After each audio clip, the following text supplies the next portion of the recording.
오늘은 사실 본문은 35장의 10여 절을 읽었습니다만 전체적으로는 야곱의 일대기를 여러분이 주일학교를 다 다니셨으면 아니면 그 이후에 믿으셨더라도 아마 수도 없이 많이 듣던 이야기 중에 하나이지 않을까 싶습니다. 그러니까 뭐 삼손이나 다윗과 골리앗의 싸움만큼 야곱의 이야기는 교회 안팎에서 많이 알려져 있는 정말 그 동화 같은 흥미로운 이야기인데요.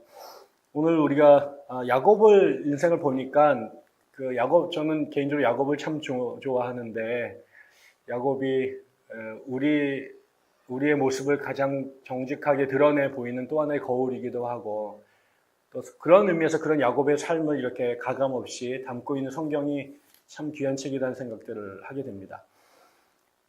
야곱의 삶을 몇 가지 이렇게 특징을 이렇게 보면, 야곱과 이제 우리의 삶을 이제 연동해서 이렇게 반추해 보면요. 우리의 삶을 끌고 나가는, 우리의 삶을 이끌어가는 어떤 힘, 원리, 원칙, 동력 이런 것들이 있는데, 제일 첫 번째 것은 뭔가 보면, 그거는, 유전인자라는 생각이 듭니다. 그러니까는 가끔가다 그런 생각들 있잖아요. 그 모차르트의 시대에 살리에르가 태어난 것, 차범근 시대에 김주환이 태어난 것, 이런 것들, 허재 시대에 누가 태어난 것. 제가 아는 어떤 친구를 만났더니 제 제자인데, 자기의 아주 고등학교 동창이 야구를 굉장히 잘해서 청소년 국가대표도 되고 이런 친구인데요. 그래서 굉장히 잘 가다가 대학에 갔는데 이 친구가 갑자기 경기 출전을 안 하더래요. 그래서 알고 보니까는 자기보다 1년 선배의 자기랑 똑같은 포지션인데 자기보다 수비도 더 잘하고 달리기도 더 잘하고 치기도 더 잘하는 애가 하나 있는 거예요.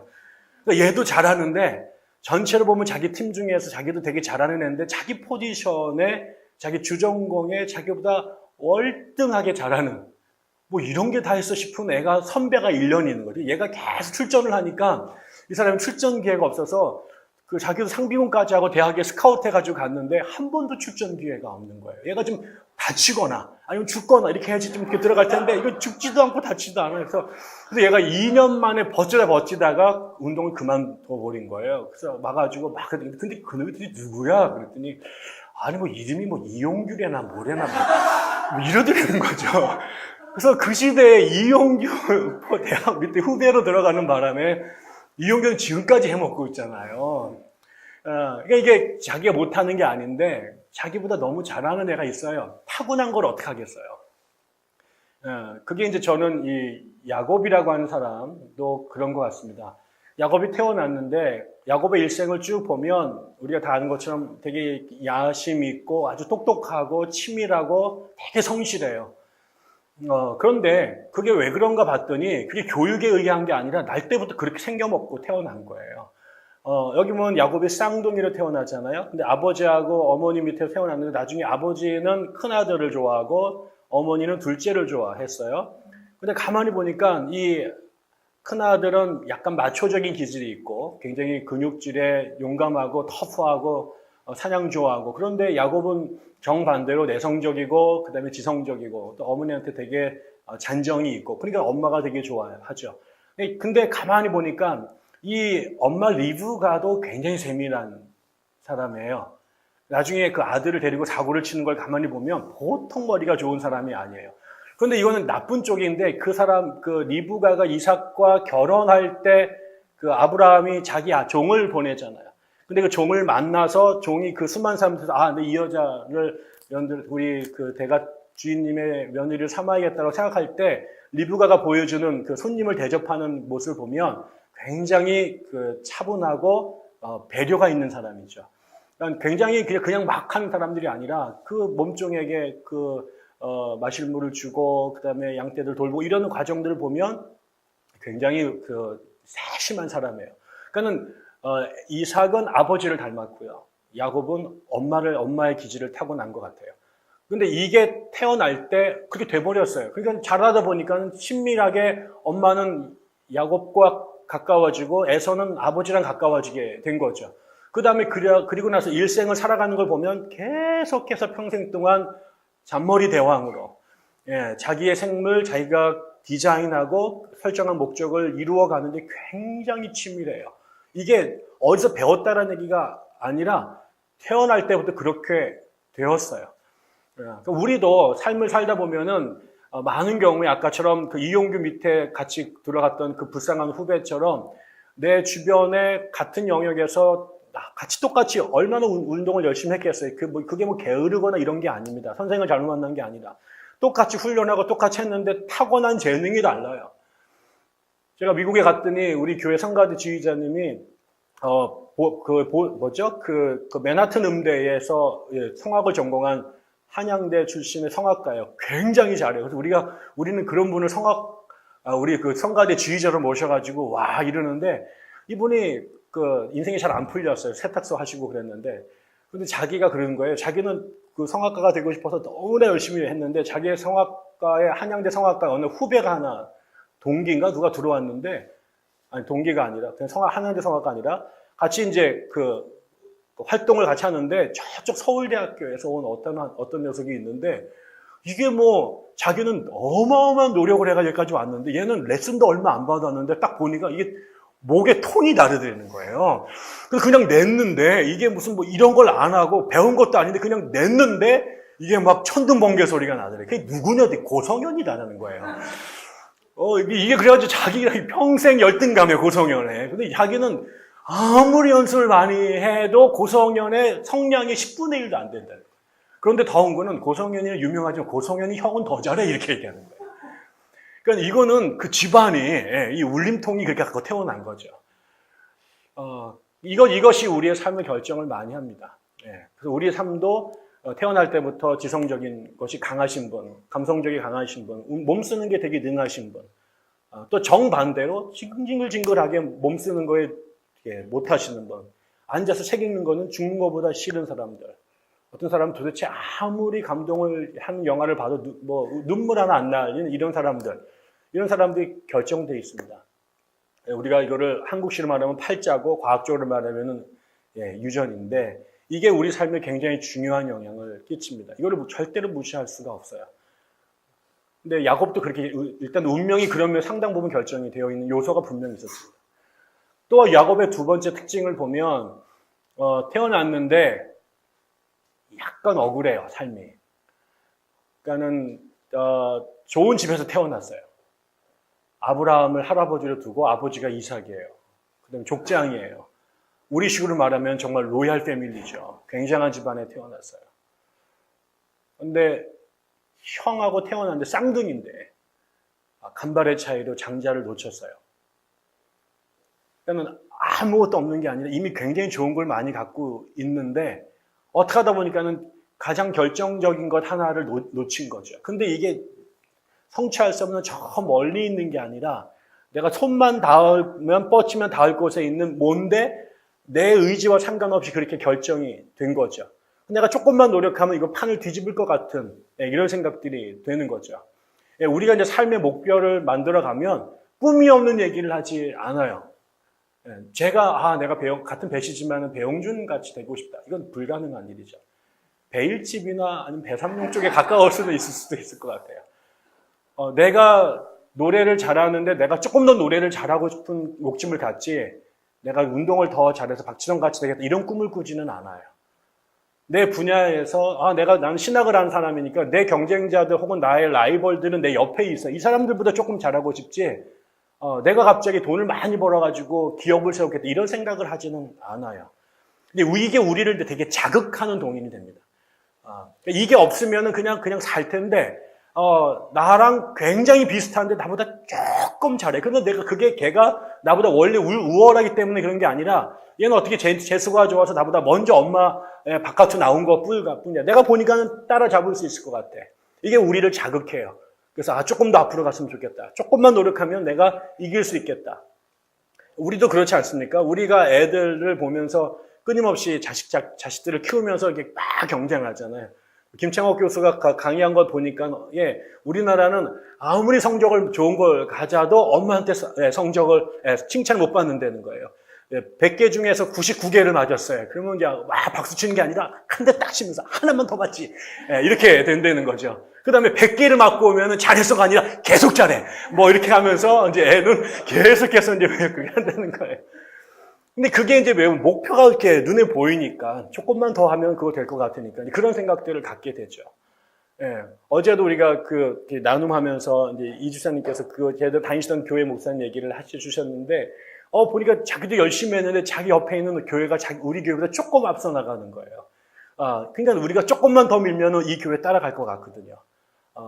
내가 조금만 더 공부하면은 이 친구 따라잡을 것 같고, 운동 조금만 더 열심히 하면은 내가 이 친구 이용규 이길 것 같거든요. 이런 생각들이 우리로 하여금 앞서 나가게 하죠. 그러니까 야곱에게도 자기의 형을 조금만 노력하면 따라잡을 수 있을 것 같다는 동기가 있는 거예요. 이게 넘어설 수 없는 상대가 아니라 조금만 노력하면 될 것 같다라는 이 조금이 우리를 끌고 나가는 굉장히 중요한 동기가 되죠. 예전에 어느 미국의 유명한 부자가 있었는데 아주 정말 전설적 돈을 많이 버는 미국에서 손 안에 들어가는 거부였는데요. 어느 날 누가 기자가 인터뷰했답니까? 돈 많이 버셨는데 만족하십니까, 선생님? 이렇게 했더니 씩 웃더니 조금만 더 이렇게 얘기하더라고요. 많이도 아니라 조금만 더. 뭐 이게 이제 우리들의 이제 삶을 견인하는 사실 동인이 됩니다. 세 번째는 야곱에게는 보다 구체적인 목표가 있었습니다. 자기를 동인하는 그 자극뿐만 아니라 구체적인 목표가 있었습니다. 그게 이제 그를 끌고 나갔던 힘인데, 하나는 아까처럼 장자권이라고 하는 거죠. 내가 조금만 태어났으면 내 형을 보다 이 아브라함, 이삭으로 내려온 이 축복의 통로가 돼서 가문의 영광의 자리에 내 이름이 올라갈 텐데, 그때나 지금이나 다 이제 세상은 1등만 기억하잖아요. 넘버 2, 넘버 3는 존재하지 않습니다. 동메달을 기억하지 않습니다. 그 장자라고 하는 요 자리에 쓰는 게 꿈이었어요. 이거를 이루기 위해서 그가 이제 어머니와 같이 모략을 꾸미게 되죠. 그 다음에 그의 중간 단계에 그를 끌고 나가는 두 번째 골은 뭐냐면 사랑이었어요. 라헬이라고 하는 이름부터가 현란한 이 여인을 보고 나서 눈이 확 뒤집어졌고, 그 라헬을 얻어야겠다라고 하는 집념 하나로 자그마치 종살이를 14년을 견뎌냅니다. 그러니까 저는 성경에 나오는 최대 로맨티스트는 누구냐? 그건 야곱이다. 여자를 얻기 위해서 14년을 종살이한다. 이런 기록은 역사에 없습니다. 네, 그렇습니다. 여러분 있습니다. 여러분 저기 누가 자기 아내를 얻기 위해서 14년 동안 몸종 노릇을 합니까? 그러니까 여러분 물으셔야 됩니다. 나중에 수연아, 서연아 남자를 부를 때 얘가 내 건이 아니라 물을 때는 다 나옵니다. 네 나를 위해서 14년 동안 종살이 할 수 있느냐? 네 나를 얻기 위해서 밖에서 14년 동안 머슴살이 할 수 있느냐? 그것과 나를 바꿀 수 있느냐? 내가 너의 밭에 감추인 보화이냐? 이거를 물어야 됩니다. 이렇게. 너의 전 인생을 주고 나를 살 거냐? 뭐 이렇게 물어야 되는 거죠. 야곱은 자기 인생을 주고 그 여인을 얻는데 올인을 합니다.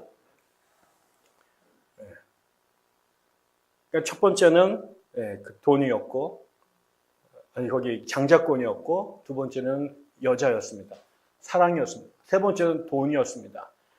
자기의 그 외삼촌 댁에서 노예는 아니지만 그냥 의탁을 할 망명생활 도망갔는데 강력한 라이벌을 만나죠. 라반이라고 하는 그 사람이 이 야곱도 당대에 나르는 루팡인데, 그 루팡을 데리고 노는 이게 그 엔터테인먼트 영업부장 실력을 갖고 있는 사람이 이 라반이었는데, 라반에게 당하죠. 그런데도 그 와중에도 그렇게 사기를 당하고 그 어려운 고생을 하지만 그를 끌고 나갔던 동력 중에 하나는 그 라반이 갖고 있는 그 엄청난 재산이었습니다.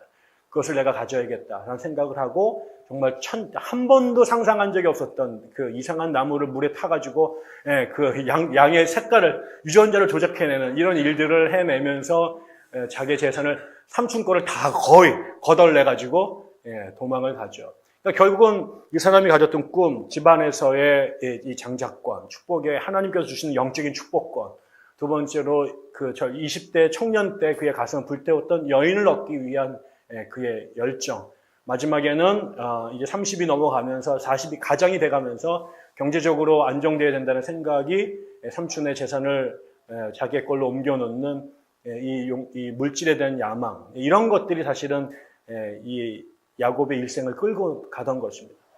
그에게도 삶이 그냥 산 게 아니라 시기마다 그가 추구해야 될 아주 구체적인 골이 그에게 있었습니다. 그 다음에 네 번째로 우리가 주목할 것은, 야곱은 그 골을 이루는데 당대 누구 못지않게 성실했습니다. 그냥 내가 아버지가 돈 많은 집안이기 때문에 족장이기 때문에 그냥 굴러 떨어지는 게 아니라 또 여자에게서 밤에 가가지고 무슨 뭐 여자들 뭐 꼬셔가지고 그냥 이렇게 대충 이렇게 한 게 아니라 아니면은 막 덮치거나 이렇게 한 게 아니라 이 자기의 목적을 이루기 위해서 이 친구가 얼마나 성실했는지 자신이 갖고 있는 모든 재능과 지혜를 동원했을 뿐만 아니라 오랜 세월을 한 번도 견눈 팔지 않고요. 철저한 자기 통제 속에서 정말 무서운 집념과 야망으로 자기의 목표를 하나씩 점령해 갑니다. 거기에서 당하는 수치, 거기서 당하는 수모, 거기서 당하는 가난, 거기서 나왔던 그 냉대, 그 다음에 멸시, 모멸, 이런 것들을 다 견뎌냅니다. 마치 구한말에 이하응이 자기 아들을 왕으로 세우기 위해서 미친놈 소리를 들으면서 그 순환의 시간들을 견뎌냈던 것처럼 겉으로 볼 때는 어리숙하고 바보 같은 것 같지만 무서운 집념이 있었고 그거를 빈틈없는 계획과 성실함으로 이루어냅니다. 아마 오늘날 우리가 자수성가의 아까처럼 로맨티스트의 대명사가 그 사람이었다면 오늘날 이 자본주의 세대의 가장 바람직한 모델, 부모가 어떻든 간에 자기의 성실함으로 자기의 목표를 하나씩 키워나가는 자기 개발의 가장 적절한 롤 모델로 이거 갖고 책을 한 20권을 쓸 수 있을 것 같습니다. 이거 돈 좀 될 것 같아요. 무슨 뭐 CEO 야곱, 뭐 아니면 무슨 뭐 영업부장 야곱, 아주 종류별로 신입사원용 아니면 뭐 과장용 아니면 CEO용으로 다 갈 수 있을 것 같아요. 굉장히 우리가 가리키는 이 시대에 부지런해야 돼, 성실해야 돼, 똑바로 돼야 돼라고 하는 그것. 우리가 문창덕 씨가 국무총리 후보에 올랐을 때 온누리교회에서 강연했던 것이 문제가 돼가지고 낙마를 했잖아요. 사람들이 되게 화냈던 것이 우리나라가 식민지 사례에 고통한 것은 우리가 조선 사람들이 게으르고 미개했기 때문이다라는 식의 이제 예를 들었던 것들이 되게 화근이 됐는데 정말 서구 사람들의 눈에 볼 때 구한말에 조선 사람들이 그렇게 보였을지도 모르겠습니다. 서구 사람들이 갖고 있었던 시계에 의거해서 삶을 경영해 나갔던 그런 방식에 보면 농촌사회에 살았던 나라가 망했던 사회에 그렇게 느껴졌을지도 몰라요. 그런데 그것에 정반대되는 삶을 살았던 사람이 야곱이죠. 정말 치열하게 그리고 정말 성실하게 그것을 위해서 눈 하나 옆으로 파지 않고 갔던 사람이죠. 그게 야곱입니다. 사실 이 야곱은 3,000년이 넘는 시간 속에서 살았던 고대인이지만 어쩌면은 고대 속에서 현대를 살았던 지금 우리 맥락에서 읽었던 우리랑 되게 낯설지 않은 가장 모던한 사람으로 보여질 수 있습니다. 그런데 여러분 재미있습니다. 친밀한 유전인자를 갖고 태어났어요. 남들보다 우월해요. 그래서 형을 이겨요. 그 다음에 꿈을 갖고 있었어요. 그 꿈을 이루기 위해서 사람이 할 수 있는 최대한의 노력을 성실하게 했습니다. 누구도 혼을 내거나 비난할 수 없을 만큼 성실하게 했습니다. 그래서 하나씩 자기의 목표를 점령해 갔습니다. 성취해 갔습니다. 그런데요, 어제도 우리가 이 목사님 얘기 들으면서 간송 전영필 선생이 집을 보존할 것인가 아니면은 고려 청자를 살 것인가를 갖고 선택을 했을 때 사실은 이 야곱이 목표를 뒀던 장자권이나 아름다운 여성이나 그 다음에 많은 재물, 그 당시 모든 사람들이 누구나 갖고 싶었던 그 시대를 살았던 그 시대는 모든 사람에게 로망이었던 꿈들이잖아요. 그것 중에 하나만 가져도 밖에 나가서 자랑할 만한 것이죠. 제가 대학에 들어가서 이제 1학년쯤 다녔을 때 우리 선배한테 어떻게 해야지 대학생활을 잘하는 겁니까? 그랬더니 선배가 그렇게 얘기하더라고요. 저를 앉혀놓고 기껏해야 나보다 한 살밖에 안 먹었는데 뭐 엄청나게 현자인 척하면서 3가지다 기억해라. 딱 그런데 첫째 엄청난 공부를 통해 가지고 어마어마한 학점을 갖고 나가는 거 그거 굉장히 대학생활 잘하는 거다. 둘째, 뜨거운 사랑으로 불타게 4년을 한 여자를 위해서 충성을 바치고 얻게 되면 그 또한 기쁨이다. 셋째, 다양한 서클을 돌면서 수많은 친구들을 만들어서 졸업하는 것 또 인생의 굉장한 성취다. 법대생들을 중심으로 많이 사귀어 놓도록 뭐 이렇게 얘기를 했던 기억이. 그러니까 우리가 뭐 좋은 학점, 또 사랑하는 여인, 좋은 벗들 이렇게 만들어내는 게 대학생활의 꿈이라고 생각했는데 그런 면에서 장자권과 또 여인과 재산을 꿈꿨던 건 되게 당연한 것이에요. 그 당시 사람들의. 그리고 그것을 위해서 최선을 다했습니다. 그런데 이 과정을 쭉 가면서 이 사람이 장자권도 얻고 여인도 얻고 재산도 얻었는데요. 그리고 내가 생각했던 방법과 계획대로 노력하면 이런 것들을 이룰 수 있을 거라고 생각했는데 그래서 이뤘어요. 근데 지나고 나니까 장자권을 얻었는데요. 집안을 잃어버렸어요. 그 장자권이라는 게 뭐예요? 그 집 안에서의 복이잖아요. 장자의 책임은 뭐예요? 가문을 지키는 거예요. 그러니까는 거기다가 뭐 하나님께서 무슨 뭐 생육하고 번성하고 막 이런 거 주는 게 중요한 게 아니라 장자권을 주는 것은 네가 그 집안을 책임져라고 해서 장자를 세우는 거예요. 그리고 그 집안을 세우기 위해서 필요한 것들 하나님께서 권세와 물질을 주시는 거예요. 그런데 장자권이라고 하는 그 현란한 간판에는 눈이 돌아가서 그걸 덥석 물었는데 이게 마치 뭐가 됐냐면 황금알을 낚는 거의 배를 확 갈라버린 것 같았어요. 장자권이라고 하는 명분은 아버지를 속여가지고 이렇게 해가지고 축복을 얻어서 잡아냈는데 그 아이에게 장자권이 넘어가는 순간 집안은 콩가루 집안이 됐습니다. 가문은 분산됐어요. 그리고 그렇게 하면서 자기 아들에게 사랑을 주겠다고 했던 엄마와 그 공모를 꾸몄는데 그 아들은 집을 떠나야 됐고 죽을 때까지 엄마를 다시 못 만납니다. 그러니까 장자권이라고 하는 것이 너무나 모두가 좋아서 박수치면서 그 따라가서 그걸 잡았는데 자기 게 아니었거든요. 그런데 그걸 잡는 순간 그 이름표는 붙잡았는데 이름표의 실체가 다 공중분해돼 버렸습니다. 그렇게 될 거라고 리브가도 몰랐고 야곱도 몰랐습니다. 두 번째, 자기가 열심히 노력해서 라헬을 얻기 위해서 몇 년이에요? 14년 동안을 종사를 했잖아요. 그 여자를 얻기 위해서 첩을 2명이나 뒀고 또 사랑하지 않는 여인과 결혼을 하면서 그 14년 동안의 결혼 생활을 해왔습니다. 그런데 여러분 어떻게 됩니까? 그 여자를 마침내 내가 얻었다고 생각해서 그 여자랑 사랑에 꼬밀했다고 생각했는데 4명의 아내 가운데 그 라헬이 제일 먼저 죽습니다. 가장 어렵게 얻었는데 가장 짧은 시간만 그의 곁에 있었고 자식도 제일 조금 나놓고 사라져버립니다. 내가 이런 방식으로 내가 찍었을 때 저 여인이 제일 훌륭한 여자다. 나에게 가장 맞는 배필이다라고 내 기준으로 찍었고 그 사람을 얻기 위해서 온몸을 다해서 얻었는데 잡았는데 내 거라고 생각했는데 그때 하나님께서 쳐셨는지 뭐 했는지 쑥 증기처럼 가장 빨리 공중으로 날아가 버렸습니다. 그 다음에 뭐였습니까? 자기 그 삼촌 댁에 있는 그 어마어마한 재산을 보고 갖고 싶었거든요. 그래서 정말 이게 합법을 가장한 기가 막힌 사기를 통해서 삼촌네 재산을 통째로 먹었단 말이에요. 그게 내 거라고 생각했죠. 그리고 나서 탈출했어요. 거기 있으면 안 되니까 재산 갖고 도망갔어요. 그런데 그 자기가 삼촌네 집에서 도망 나오면 다 되는 줄 알았죠. 삼촌 거였으니까. 근데 자기 앞에 누가 기다리고 있냐면 에서가 기다리고 있었고요. 에서가 탁 출현한 순간 내가 가졌던 모든 재산이 하루아침에 물거품이 될 거라는 걸 깨닫게 됩니다. 그래서 어떻게 해요? 살아남기 위해서 재산들을 다 앞에 보내서 형 가지시오. 그러고 나서 나 목숨만 살려주시오. 이렇게 바뀌었습니다. 내가 평생을 통해서 그 온갖 짓을 다 하면서 얻겠다고 했던 그 재산이라는 게 사실은 나보다 훨씬 센 적을 만나게 되면 한순간에 약탈당하고 종이같이 휴지같이 날아간다는 걸 그때 깨닫게 됩니다. 결론을 내리기도 이렇게 되게 가죠. 이게 이제 결국 야곱의 삶입니다.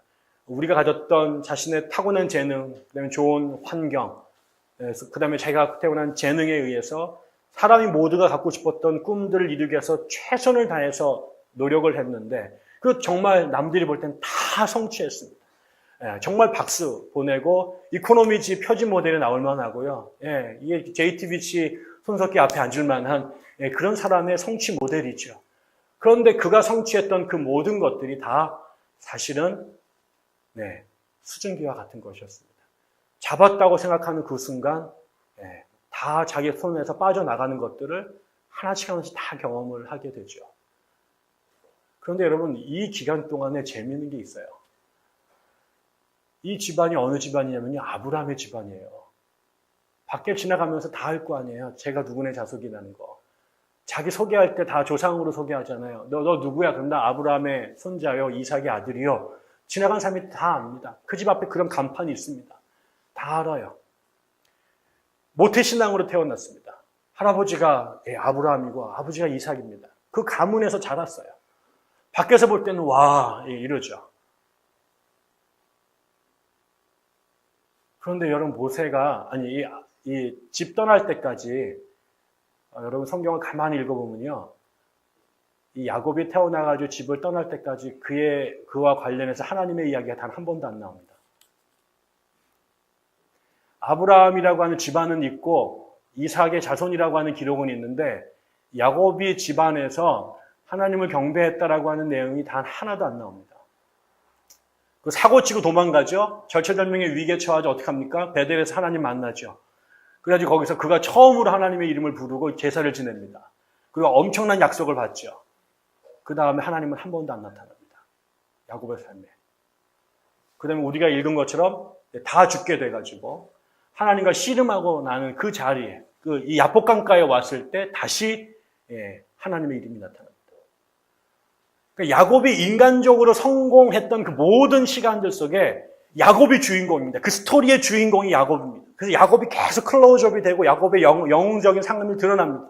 그런데 놀라운 건 걔가 그냥 야곱이 아니라 아브라함의 자손이고 이삭의 자손이란 말이에요. 성경이 이 사람을 주목하는 이유는 그 집안이 잘난 집안이고 돈 많은 집안이기 때문이 아니라 하나님의 약속의 집안이기 때문에 야곱이 주목을 받은 거예요.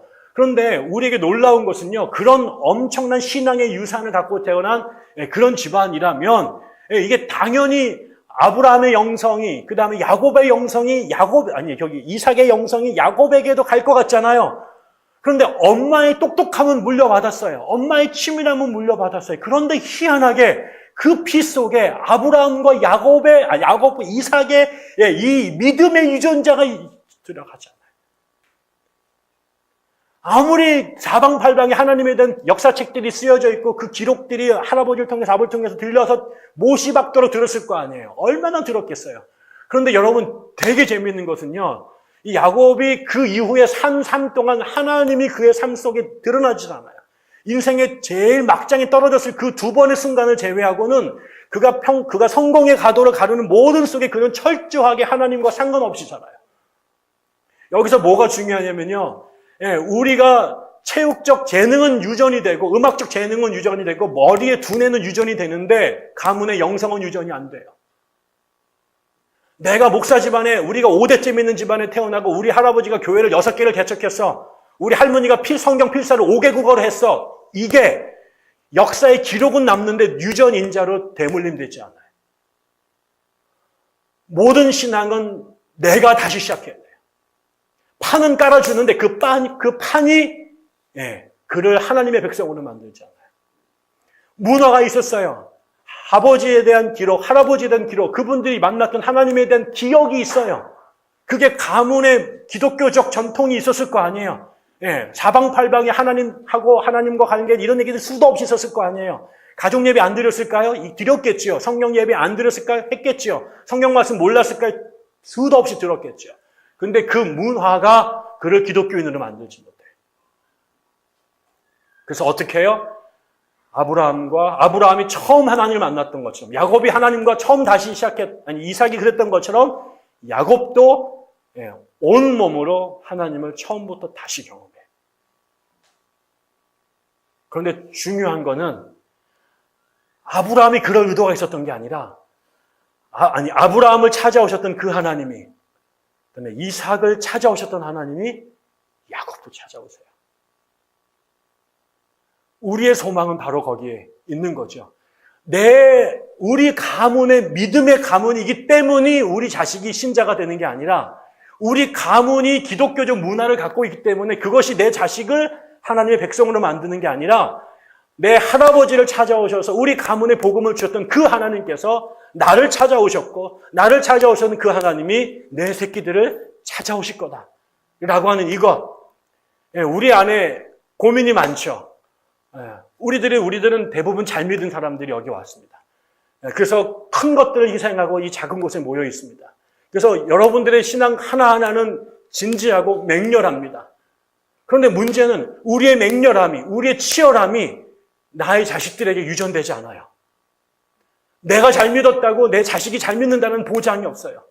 내가 강제로 교회 끌고 나와가지고 막 강제로 막 종교적인 억압과 압제를 통해가지고 강제로 복음을 듣게 한다고 그 강제가 얘 아이들을 예수로 만들지 않아요. 이거는 대목사의 아이들이기 때문에 우리 수소서가 성모 마리아가 될 거다라고 기대하시면 안 돼요. 그런데 소망하는 게 있어요. 우리를 이곳에 불렸던 하나님께서 우리 아이들도 부르실 거라는 거죠. 이 기대가 우리에게 첫 번째 있어야 될 거라고 생각합니다. 두 번째로는요,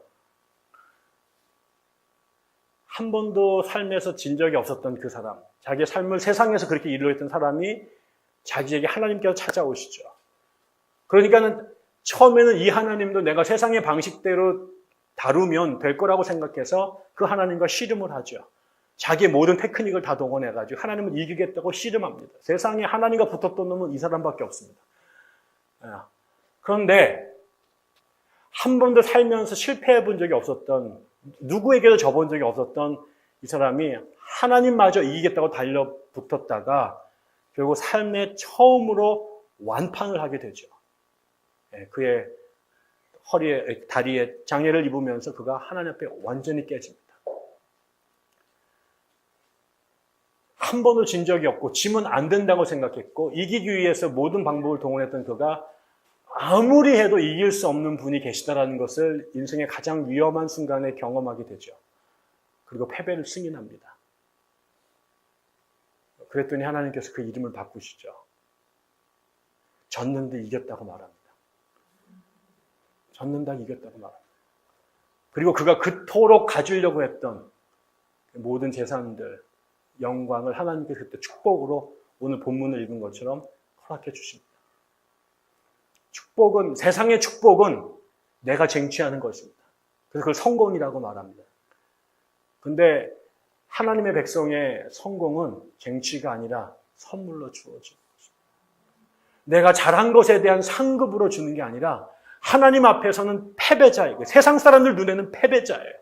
졌는데 그 하나님 앞에 진 그 사람을 세상 사람들은 용납할 수 없고 자존심 상하고 막 다시 이를 갈아서 다시 한판 붙겠다고 이렇게 할 수 있는데 하나님 앞에서는 하나님께 진 사람이 이긴 사람이 돼요. 지니까 그때 하나님께서 축복, 당신이 묻어두셨던, 붙잡아두셨던 축복을 하나님께서 주시기 시작해요. 그래서 자기가 잡으려고 했다가 깨뜨렸던 자기 형과의 관계, 그래서 날아갔던 장자권을 받았지만 써먹을 수 없었던 그 집안의 콩 같던 집안이 그가 져서 하나님 앞에 엎드려 터지는 그 순간 하나님께서 선물로 형을 돌려주시고 늙은 아버지를, 그에게 가족을 돌려주시게 되죠. 자기가 그렇게 지켜왔지만 형 앞에서 물거품처럼 날아갈 것 같던 자기가 그렇게 모았던 그 재물, 세상의 권세와 영화, 그거 하나님께서 약속으로 그에게 주시게 되죠. 그리고 난 다음에 여러분, 이 사람에게 태어난 제일 중요한 변화 중에 하나가 뭐냐면 형을 만나요. 형을 만나는 얘들은 그 형을 이기는 게 평생의 소원이었잖아요. 내가 왜 쟤랑 같은 놈이냐. 나랑 몇 초밖에 먼저 태어났는데 내가 왜 쟤를 형이라고 인정해야 돼. 왜 쟤가 나의 모든 축복을 독점해야 되느냐. 그랬는데요. 그 사람이 가진 것을 뺏기 위해서 몸부림쳤던 그 야곱이 하나님께 지고 난 다음 날 형 에서를 만났을 때 뭐라고 말하는 줄 아세요? 두 가지가 있어요. 하나는 형을 주님이라고 부릅니다. 제가 짓밟고 넘어갈 대상으로 받았던 그 라이벌이었던 사람, 평생 그 어떤 열등감의 대상이었던, 넘어야 될 정적이었던 그 사람을 My Lord라고 부릅니다. 두 번째, 그 사람이 갖고 싶었던 그 모든 것을 빼앗으려고 그 몸부림쳤던 그가 자기의 모든 재산을 다 가지시오라.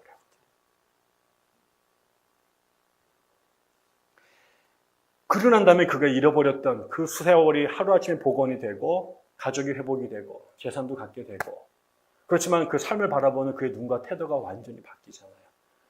평생 승리자로 꿈꿔왔던 그가 나머지 인생은 철저한 패배자로 살아가는데, 그 패배자의 삶에 이 야곱의 인생에서는 가장 아름다운 황금기로 남게 됩니다. 저는 우리 교회가, 여러분께서 밖에서 어떻게 사셨는지 모르겠습니다. 세상적인 관점에서 볼 때 우리 교인들 안에 그렇게 부끄러운 사람도 별로 없습니다. 좋은 학교를 나오신 분들도 많으시고, 세상에서 직업도 괜찮으시고, 밖에 나가서 여러분이 누구한테 이렇게 굽신거려야 될 주위에 있는 사람은 거의 없어요. 그 일을 거기까지 가기 위해서 여러분이 얼마나 치열하게 살았는지 여러분이 다 알 겁니다. 그래서 우리 자식들이 고생 많이 해요. 왜? 부모가 그렇게 살았기 때문에 이게 스탠다드가 돼서 너도 그렇게 살아야 된다고 요구하기 때문에 그렇습니다. 제 여동생이 결혼을 하게 돼서 남자친구를 데리고 왔어요. 엄마 앞에 데리고 왔는데, 제 여동생은 상고 나왔거든요. 여상은. 남자친구를 전문대학교 나온 친구를 데리고 왔습니다. 그 아이가 우리 어머니 앞에 와가지고 첫 마디, 우리 어머니가 무슨 평가를 내리기 전에, 자기 의견을 내리기 전에 제일 먼저 손을 딱 들더니, 엄마, 내 얘기 먼저 들으시오. 세상의 모든 남자가 오빠와 같지 않습니다. 엄마가 오빠를 바라보는 눈으로 내 남편을 보지 마시오. 그게 내 여동생이 첫 번째 입을 딱 막아가지고 아무 말도 못하게 해서 결혼에 꼴을 했습니다. 예. 근데 지금도 힘들어요, 우리 어머니는. 예. 우리 어머니의 기준은 큰아들이에요. 계속해서 그거 비유를 하고, 그게 우리 여동생에게 큰 상처입니다. 우리가 그렇게 되고 싶어요. 평생을 성취하기 위해서 자기를 절제하고 최선을 다해서 그 자리를 얻었어요. 그게 세상에서는 승리자의 모습이에요. 근데 우리 교회는 세상에서 승리자들이 아니라 세상에서의 패배자들의 공동체가 되어야 됩니다. 이 교회를 들어오는 가장 중요한 것은 내가 어느 대학교 나온 사람이고 어느 직장에 있는 사람이겠다라는 요 레떼르가 아니라, 우리 교회를 들어오는데 제일 중요한 신분증, 서류 검사는 당신 하나님한테 졌어예요. 세상에서는 승리하기 위해서 올라갔던 그 방식이 하나님 앞에서는 통하지 않는다라는 것을 깨달은 사람들이에요. 그래서 여기에 들어올 때는 내가 아브라함의 자손, 야곱의 자손, 이삭의 자식이 아니라, 내가 장자권을 쟁취했고 라헬이라고 하는 여인을 얻어냈고 라반의 재산을 주머니에 꿰찼다라고 하는 이 레주메이가 아니라, 이 이력서가 아니라, 내가 하나님 앞에 완전 깨졌어 라고 하는 이 고백이 우리 교회를 들어오는 통가문이어야 되는 거예요. 밖에서는 뭐하고 살았는지 몰라요. 여러분의 일상 속에서. 세상은 여전히 그렇게 살아갈 거예요. 그러나 우리가 교회를 향하여 달려가는 걸음에 가장 중요한 것은 어느 대학을 나왔느냐, 어느 여자, 어느 남편과 사느냐, 얼마나 많은 재산을 어느 아파트에서 살고 있느냐가 아니라, 이 모든 것으로 하나님마저 내 것으로, 그 장자권을 보장해주는 하나님, 내 라헬과 여기서 저 푸른 초원 위에 집을 짓고 살도록 보장해주는 하나님, 저 엄청난 부동산을 계속 유지할 수 있도록 만들어주는 하나님으로, 그 하나님마저 내 버전의 하나님으로 나를 축복하지 않으면 보내지 않겠다고 주여 삶았던 그 신으로 모시는 것이 아니라, 그 하나님 앞에서는 나의 야망과 나의 꿈과 나의 삶의 방식이 전혀 통하지 않는, 그래서 내가 이분 앞에서는 이분을 이기려고 하는 것이 아니라 이분 앞에서 내가 완전하게 패배하는, 그래서 그분 앞에는 내가 절름가리의 장애인이라고 하는 것을 고백할 수밖에 없는 사람들. 그래서 세상에서 내가 얻은 명예로 나에게 간판을 갈고 내가 성취한 것에서 부귀영화를 누리고 싶어 했을지 모르지만, 하나님의 교회 안에, 하나님의 공동체 안에서는 내가 가졌던 모든 것이 무너지고 하나님이 당신의 버전으로 우리에게 선물로 준 그것들을 누리는 공동체. 그래서 내가 넘었어야 될 그 사람들, 사회에서는 평생 이용규 때문에 가슴 아팠던 그 친구가 교회 공동체 안에서는 나의 정적이고 라이벌이 아니라 나의 주님이라고 고백할 수 있는 사람입니다. 내가 섬겨야 될 사람으로, 내 라이벌이 아니라 내가 섬겨야 될 사람으로. 그러니까 하나님께서, 하나님 앞에서 나는 패배자요. 그리고 그 패배자들이 모인 공동체 안에서는 서로가 서로에게 종이 되는, 서로가 서로에게 종이 되는. 그래서 주님은 저분 한 분 계시고 우리 모두는 서로에게 종이 되는 그 자리. 그래서 사람이 성취한 공동체가 아니라 하나님이 선물로 준 은혜 속에 만들어지는 공동체. 저는 이게 우리 교회가 됐습니다. 너무너무 좋겠습니다. 물어보십시다. 나중에 우리가 들으면. 어느 대학 다니십니까? 어느 회사 다니십니까? 아파트 몇 평 삽니까? 이런 거 물어보지 마세요. 하나님한테 깨졌어? 네 얼마나 뒤지게 깨졌는데 야, 내 얘기 좀 들어봐. 나는 완전히 갖다 살아났어. 뭐 이런 고백들이 계급장이 되는, 야, 진짜 나도 한번 더 깨져야 되는데, 완전히 깨져야 되는데. 저는 우리 그 일산의 앞에서 그 찬양 인도하시는 모습 볼 때마다 너무너무 좋습니다. 계속 하세요. 병원은 계속 커질 거예요. 그런데 교회에서는 계속 낮아질 거예요. 예. 우리 안에 계속 여러분 세상에서 높아지실 것입니다. 점점 유명해질 겁니다. 더 재산이 많아질 겁니다. 여러분의 추종자들이 많아질 겁니다. 그런데 그분들이 우리 교회에서 가장 낮은 곳에 있었으면 좋겠습니다. 저도 그러겠습니다. 기도하겠습니다. 하나님, 우리 모두가 철없는 야곱들이었는지 모릅니다. 무서운 야곱이었는지 모릅니다. 야망과 열망으로, 명민함으로 똘똘 뭉친 우수한 야곱이었는지 모르겠습니다. 야곱의 세상에서, 야곱들이 살아가는 세상에서 진짜 야곱이 되기 위해 몸부림쳤던 사람인들 줄 모르겠습니다. 그러나 하나님, 이 백향나무 안에서는 진 야곱들이 되게 도와주옵소서. 세상에서는 진 것이 부끄러운 일이고 감추고 싶은 경력일지 모르지만 여기서는 하나님한테 진 그 패배의 기록들이 우리에게 찬란한 트로피가 될 수 있도록 도와주옵소서. 그런 이력이 늘어나게 도와주옵소서. 하나님 앞에 졌을 때 하나님이 부어주시는 은혜를 경험해서 내가 얻은 것이 아니라 선물로 얻어가는 그 삶이 너무나 귀해서, 그래서 늘 하나님 앞에 눈물로 옆에 있는 사람들을 그 하나님의 화신으로 알고 섬기면서 기뻐하는 모습들 보게 하여 주옵소서. 세상에서 얻기 힘들었던 사람들이 교회에서도 동일한 명함을 내밀면서 어깨 뻐기는 곳이 아니라, 세상에서 장사하던 사람들이 교회 안에서까지 영업하는 사람들이 아니라, 세상에서 갑질하던 사람들이 교회 안에서까지 그 갑의 지위를 유지하기 위해서 의시되는 사람들이 아니라, 세상에서는 점점 높아갈 텐데 여기 안에서는 가장 낮은 곳으로 내려가 하나님과 같은 분이셨지만 동등됨을 취할 것으로 여기지 않고 자기를 버리셨던 예수의 모습이 이 작은 야곱들을 통하여 백향나무에 이루어져 갈 수 있도록 도와주옵소서. 이 수련회들이 우리를 진 야곱으로 만들어가는 과정들이 되게 해 주옵시고, 가장 낮은 곳에서 묵묵히 섬김했던 사람들이 교회 안에서 가장 큰 영광과 존귀를 누리는 거룩한 하나님 사람으로 대접받는 교회가 되게 하시옵소서. 예수 이름으로 감사하며 기도드립니다. 아멘.